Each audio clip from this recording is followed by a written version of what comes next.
Hello and welcome to the Rippling Pages with me, Liam Bishop, curating the best writers to inspire you and your writing. Today, I'm joined by Elaine Garvey to discuss her novel, The Wardrobe Department, that's published by Canongate Books. Mairead Sweeney has moved from rural Ireland to work in London's West End. While the prestige of working in theatre doesn't exactly wear off, the long hours as sport actors make Mairead's transition from Ireland more difficult than it should be.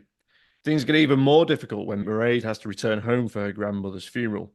It's here she begins to reconcile with the life, people, and values she thought she'd left behind.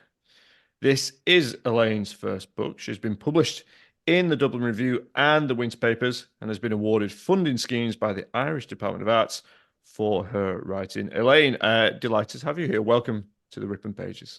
Thank you for asking me, Liam. It's a pleasure to be here. Thanks. Based in County Sligo, Sligo, yeah, believe. that's it. Yeah, And how's the weather there today?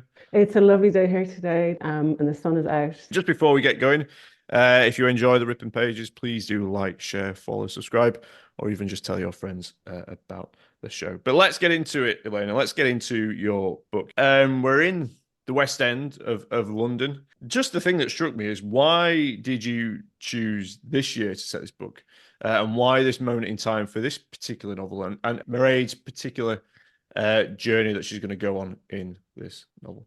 I've been working on a short story for a long time, for about maybe 16 years, and I just couldn't get it to work, and it was getting rejected all the time. So I signed up for a fiction writing course, and I went in with what I thought was a short story, but 6 months later, I had the first scene of a novel.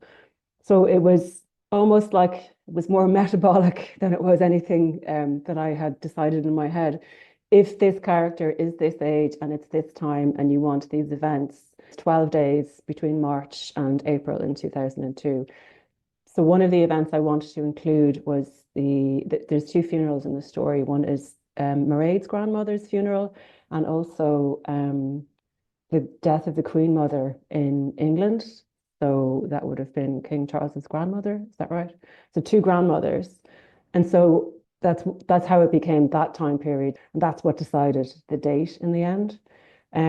Initially, I wanted it to be just post 9/11, close enough to 9/11 for that time of living in big cities and that awful fear that, well, if you were in London, that the underground would be attacked. And I wanted that to be in the back of the character's mind as well. So those are the two things that decided on 2002. And also I'd lived in London around that time period as well. So I had some memory, and I had a very good friend who had a better memory and reminded me of what London was like. So that's how the date came about. Wow, okay. Yeah, so that was deliberate, the idea of that 9/11 had happened recently. Yeah, just for that sense of, I think it connected to, I remember, so I have lots of lovely relations particularly in Birmingham, and they remember it being, because their parents were Irish and they would consider themselves Irish, I suppose, as well. Being in Birmingham in the 1970s and 1980s when there was an IRA bombing campaign going on, and everybody who was Irish somehow felt like they were part of the problem, or they were being judged, or they felt that fear, And then come 2000, 9/11, 2001, and suddenly she's living with a Muslim family, and how that gaze turned on them as well. And that's sort of the parallel I was trying to draw on. And also just if you have to use the tube to go to work and you have no other option, you just have to put it to the back of your mind and and use it. Even though you know that I don't think the London bombings happened until 2007, but you had that very intense fear just when you wanted to go to work. The novel opens with Mairead coming out of the subway, and I think the first line is, "I was just pleased to get out."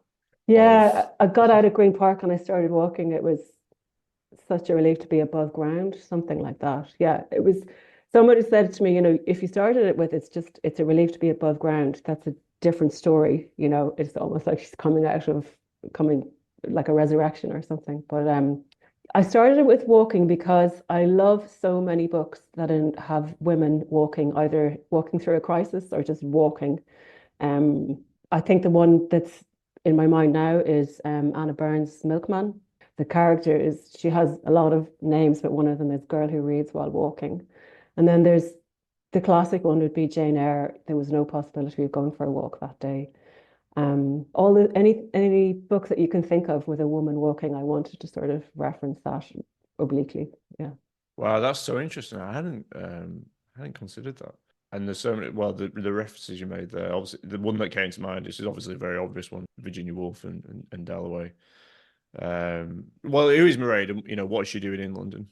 Yeah, and I don't think she knows. She does. She gets asked, and she asks herself the question, "Why am I here? Why is she doing this to herself?" There was a poem I read when I was a teenager. It's based on an old Irish text from Middle Irish text. It's called Bulla Sivna, which is translated as Sweeney Astray by Seamus Heaney. It's about a character who is cursed by a priest, and he is stripped of everything, his clothes and all his possessions, and he lives in the trees like a bird. And in that poem, he describes himself as being hunted. And I felt that was Mairead's mindset at the beginning of the novel. So you read a poem when you're a teenager, and then 20 years later, you think of that character and like, oh, okay, that's my main character here at the beginning. So she has this feeling of being hunted. She doesn't know by whom. And her mindset seems to be as frightened as a small bird. And so she finds herself in London working in a theatre, having to touch people, and she's really doesn't enjoy that part of her job. But I'm wondering why she put herself in that position. And she loves the work, she loves cloth, she loves her colleagues, she loves how London is changing her, even though she doesn't realize it until she has to go back home. So while in the first section, while she's in London, she's questioning, why am I doing this to myself? Why am I here? And it's not until she returns home that she sees the contrast in who she was before and who she is now. And then it starts to become something in her that she realized this is good for me, that I made the right decision. I understand why I'm doing this to myself. She's working in, as you call, well, as the book's titled, the wardrobe department. It has a different name, doesn't it? I can't remember what they call it. You may reference this in back in. Yeah, I know because so it would be called costume department now. I talk to a lot of people who work in costume, and they did point that out to me that it's now called costume department, and I'm aware of that. But in 2002, it would have been referred to as wardrobe. I think that might be more of a film term now, but it would be so. Yeah, I've referenced that in the acknowledgements. It's an outdated term, and I've used it, and it's also the title of the book. Yeah, she works in top floor. The costume department is usually a really inaccessible top floor, very hot because of all the equipment that's in there. And it's a tough job. She's working in a, so the West End shows would do 8 shows a week because you've two matinees, Wednesday and Saturday. And to keep that level of clothes clean, repaired, ready for the next show, they usually have double sets and maybe even more if they're doing understudy rehearsal. So it's a lot of work. And they'd have 4-hour calls generally. So Mairead is taking on more work than would usually be allowed because she thinks she needs the money. Between London and Ireland, the terminology is slightly different. So even though I worked in theatre in Ireland, it's not exactly the same. There are a lot of things that cross over, but some of the practices are different, and then the West End is different again. So yeah, she's working top floor, like about 5 stories high in the wardrobe department, bringing costumes up and down, up and down, up and down, and doing all the washing, ironing, repairs, maintenance. And you would do the daytime would be getting ready for the show, and then the next shift would be the actual show where you're doing the dressing of the actors and tidying up afterwards. So she's doing both. Yeah, it's hot, it's intense, it's intimate, it's Aha, physical, yeah. isn't it? Do you have any experience in those jobs? None. Okay. So I did as much research as I could, and people who work in costume are incredibly busy. I mean, they were very helpful, and I shadowed people for while they did their job, and I asked them lots of pestering questions, and they were really kind and did as much as they could. But I mean, they didn't have time to read the full text. I just sent them highlighted extracts and said, does this sound plausible? And they would say yes, no. I emailed people in London who don't know me. I was just a completely random person contacting them to ask them questions, and they couldn't have been more generous. I'm really, I do list them all in the back as well because they were very generous with their expertise. So why did it appeal to you so much to set this Yeah, novel there? yeah. Um, through when I was that first scene in the story came to me. I only started writing it when I was able to give the character a name, a job, and a location. And I didn't want to go to London and I didn't want to go into a theatre, but every other way I tried to write the story wasn't working. And I was in a group with a writing group with a mentor, Sean O'Reilly, and everyone in the group and Sean was telling me, this is what's working. You need to go there. So I went out into this very uncomfortable place, which was uh wardrobe department in a West End theatre that I have little or no experience in. But that's where the story was. And I knew that she's not in, Mairead is not in touch with so many of her appetites, desire, she bodily functions, she struggles with most of them. And I knew that it would be something very engaging to have someone who has to dress people but is afraid to touch and be touched. And that's why I wanted to go for. And also a wardrobe department, you get so many people coming through who are very interesting characters, and secrets are told, and you generally, I am generalizing, generally it's a group of women working together, so working and talking. And I like that idea of Mairead being changed by her work environment and the people that she meets there. That's fascinating because the group of women that she meets in London are very different to the environment Mm. of home, aren't they? And some of the conversations that she has in the wardrobe department are a little bit more liberal than we suspect than might have been permitted back home in Ireland. Is that fair? Oh, that's completely fair. Yeah, the attitudes to her would be eye-opening and very good for her to meet people with completely different backgrounds. Um, and in a culture where I think she is trying so hard to fit in that that is stopping her from belonging because she's not being honest. She's not able to be herself. And she really wants to belong. Don't we all?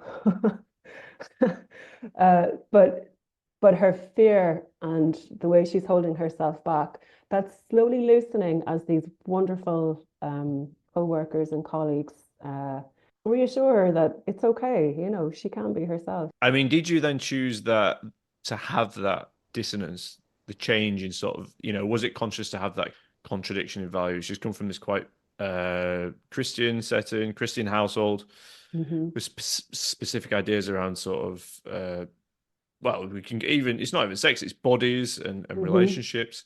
And then she's up close dealing literally with, people's underwear and fittings and bodies. Yes, I wanted to put her.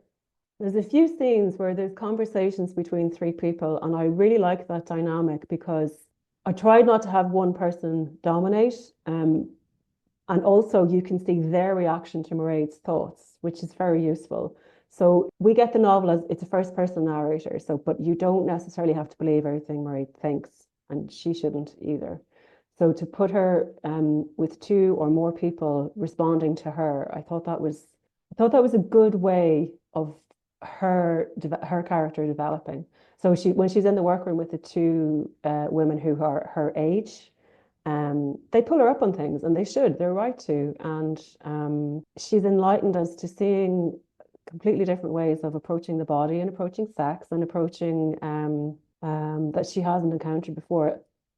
What she has absorbed is that the body is shameful, and if you're female, anything that happens to it is your own fault, even though you're not responsible for other people's behavior. You're made to feel that you are. Um, and I wanted to give her a really strong boss. So the character who is her boss in her is called Margaret, and I really wanted a person like that in Mairead's life for her to look up to be a little bit afraid of, but also to want to be like that person. She needed her to bring her out. Yeah, because they have to contend with, well, I don't know if you'd want to describe it, but for the reader, it looks like misogynist attitudes. bullying behavior to some extent from some of the actors. I guess how important then is Margaret to her in those moments? I think Margaret is a good role model for her because she sees a bigger picture. She thinks Mairead has some sort of addiction problem. She knows there's something going on and that Mairead is afraid to talk about it. And nobody else is trying to reach her apart from Margaret. And Mairead says at one point that there is a show producer who's called Oliver, and then Margaret is her direct boss. And she said, the difference between the two of them is Margaret wants to know what you want to do, and Oliver wants to know what you can do for him. So I wanted her to be able to see that difference and for her to take that into the rest of her life, that this is a good manager, this is a bad manager. And you need to recognize that and recognize that there's nothing in your behavior that makes a person bully you. There's nothing that you have done in order for you to become the target of harassment. That is their choice. Mairead also says at one point about an episode that happens with someone else that it was his choice, not my fault. And I really wanted that message to powerfully landing with her, that it's not her behavior and she is not responsible for other people's behavior if it's abusive behavior. And I think Margaret is one of the first people who opens that door for her. There's problems there too, because Margaret is working for this man and continues to work for this man. But I just wanted her, that thing of once you see it, once you raise the consciousness, you can't unsee it. So she has seen it now. And this is what she's starting to find her own inner strength from that.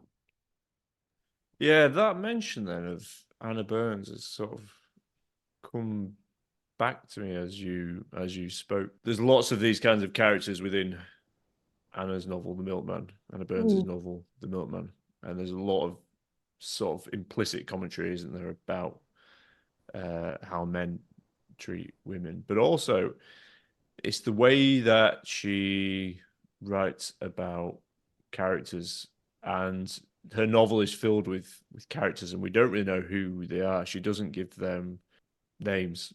And your novel is also sort of filled with these lots of different voices, lots of different characters. The line you write at one point is, "It's a victory for minor characters everywhere," which it just felt so kind of endemic, or it just felt like you were sort of making a neat little commentary here about them, because there's these voices everywhere. And you said, people flitting through the scenes, and there are these very strong forces, whether or not they relate to, well, whether that's sort of characterization or not, I'm not sure, but there are these forces that move and manipulate people. And there's a sense of resistance which does come through in something like The Milkman. I'm delighted to any reference with Anna Burns. She does it so well. And she says, that girl who reads while walking, that they had no words for it. You can't empower the character retrospectively. We have words for it now, but she certainly didn't. My character, Mairead, in 2002, she didn't know what encroachment was. She didn't know how to talk about consent. No one had ever brought that up with her. It was not about what you wanted. There is another line of when was the last time you were asked what you want?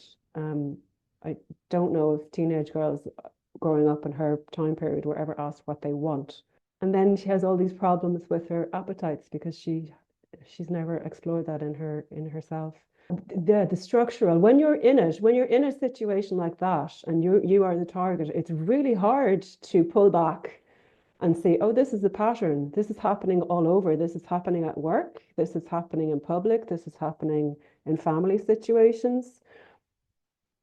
When you're in it, you're just trying to, keep yourself well and stay alive, and to then, analyze it from that standpoint is very difficult.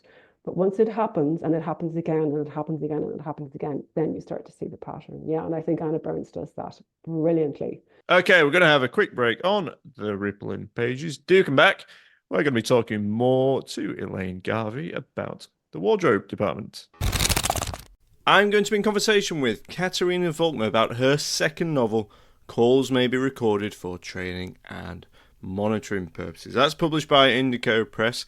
Now, Caterina Volme is a name that you will know well. She published The Appointment with Fitzcarraldo editions that went on to be translated into over 15 languages, was nominated for prizes, and was a debut novel hit. So I'm delighted to be in conversation with her. But Caterina was also one of the first authors that I ever interviewed on the Rippling Pages. So we're going to be doing this conversation live and in person at the Hyde Park Book Club in Leeds. That's on Monday, the 12th of May. If you're in the area or travelling from wherever you are, please do come along. There's a link to the tickets in the show notes. It's going to be a great event. The Hyde Park Book Club is a really fantastic, intimate, cosy venue. That means you've got to get your tickets soon. And as well as this, Next Chapter Books Leeds, the new independent bookshop in Leeds that's focusing on women's writing. They're going to be there too, selling books. It's going to be a great event. There's going to be, obviously, we're going to be chatting about Caterina's second novel, but also there's, of course, the chance to ask Caterina some questions too. Hope to see you there. Welcome back to the Ripping Pages. I'm here with Elaine Garvey to talk about the wardrobe department. Elaine, shall we get back into it? So I just wanted to ask you about when's the moment then of realization for Mairead? When she goes back and she sees everything with new eyes, it's like everything is a slightly different color, as Margaret says to her, and the family are in shock. They're going through grief. So everyone is a little raw and their emotions are heightened. And she suddenly sees the patterns that she maybe had not seen before between her parents, especially, and then the dynamic between her grandmother and her aunt and uncles. So there's that whole episode, and there's a big row, and Mairead is able to say what she wants to say. I think that's huge, being able to speak up, because she's been silent for so long. So finding that inner strength where she can say what she wants to say, and then she can go anywhere after that. You know, that climactic scene in Jane Eyre where she says, I have spoken my mind and can go anywhere now. She's threatening to leave Rochester and go to Ireland. And that's where she also says, you know, I am no bird and no net ensnares me. It's because she has spoken up. She has said what is on her mind. She's spoken truthfully and honored her feelings. That gives her great strength. And that takes a lot of courage in a environment where you've been told that that's not allowed and that you know you will be sanctioned for doing that. That takes a lot of courage. Definitely, yeah, and that's difficult, isn't it? You said that you keep referencing a lot, which I have no problem with whatsoever. But were these formative novels then? Yeah, I reread a lot of books while I was writing the wardrobe department, and books that I had read again as a teenager, as a younger woman. I reread and thought, oh my God, they're still great. They are relevant in a different way now that I'm older, and they're relevant in a different way while I'm writing this book. So books that I loved, I mean, yeah, obviously Jane Eyre, and also Herta Muller's The Land of Green Plums, the poem Sweeney Astray, and a few other books like that, where about speaking and silence, and you need to use your words. Your words are also powerful and can be damaging. That sort of thread running all the way through it. And then there's a Hilary Mantel who I will never get to meet now, and I'm very sad about that. But in The Mirror and the Light, there is a line where I think it's Cromwell and he's talking to his ward, and she says something to him that shocks him, and he says something like, "Who told you that, and how long have you believed it?" And I thought, oh my God, that's a line to live by, isn't it? Who told you that? And how long have you believed it? Who's told us these stories? There's, in the wardrobe department, there's references all throughout to fairy tales. It's obvious when you're reading it. Cinderella is the main one. Who told you that story? Who wrote that story? Who's behind that story? And how long have you believed that? And I think through your work, through reading, through the more education that we can give and receive, we are questioning that very concept. Who told you that, and how long have you believed it? Wow. It's not my line, it's Hilary Mantel's. Well, everything you said around it was your lines. That's so interesting. I'd not sort of seen that in that way. I mean, why is that so fundamental then? You mentioned the church there. So the Catholic Church would have been the dominant church in Ireland. Most of the people would have grown up as Catholic. And although there's a lot of good and a lot of, people need religion, it's important and it's not a bad thing. But we do need to question stories told by a patriarchal institution, and the sort of enabling of abuse and collusion with abuse that comes from that as well. I don't want to go too deeply into that, but if that was the dominant story when you were growing up, like your first experience of theatre was probably the nativity play. I was in a church for a funeral over Christmas, and the nativity scene, it was, so there's one woman, Mary, who was a virgin and also a mother, and there were 9 men around her. There were no women, there were no midwives. Like, what do they do with the midwives? And so that's your archetypal woman as you're growing up. That's what you're seeing. That's your first experience, maybe, of archetypal storytelling or theatre or what it means to be female. Is one woman, 9 men, and she is silent and she is subservient. So to even be aware that there's no midwives, I wasn't aware of that. Someone else had to point that out to me. It was a book I read called The Subversive Stitch by Rosika Parker, and she just questions, what do they do with the midwives? And I hadn't noticed it before, and I thought, oh, if you're not even noticing it, how much work do we have to do to unravel all of that? Interesting. Yeah, I mean, so these were prevailing attitudes then that you encountered throughout. Yeah, yeah, and it's the way that they were presented, that this was the authority and you must accept this authority and not question it. And even when it was questioned, that was very strongly challenged, and there was a lot of denial. There's still a lot of denial. We've spoken a lot about London. We've spoken a lot um, about Ireland, and we only get a glimpse. I mean, we only get a moment in time, really, of both places because it's set within this quite defined time period. I Yeah. feel like, though, I know more about London from the novel, perhaps because more of the novel's set there, and when Mairead goes back, it's in a very uh, specific moment, of this funeral. I mean, Mm. how, and we spoke about some other things related to Ireland. We spoke about religion a little bit, but what does Mairead feel about Ireland as a place, as a country, as home? Yeah. And Oh, does that lots. differ to you? Yeah. Does that differ to how you feel? Oh, it does. Yeah, it does. I think by the end of her time in Ireland, so she goes home for a funeral, and by the end of that, um, I feel, now I might change my mind in a while, but I feel she's decided she's returning to London and she's staying in London, because it's a better place for her, not just for work, but for her as a person. Um, that might change again over time for her, but at this moment, that's where she needs to be. Um, it is changing her mind for good. And if she stayed in Ireland, she would feel like her options were narrowing and she had fewer choices, fewer options, and that she would become unhappy. So, yeah, maybe that's why the focus is on London, because London is where she opens up. Um, and to her, it feels like going home would be a step backwards. Not every immigrant feels that, of course. Um, And maybe, like she says herself, eventually, in some distant, perfect future, she will return home. But it's not the right place for her right now. And isn't she lucky that she can choose to go live and work in a different country? She's quite privileged, really, that she can do that.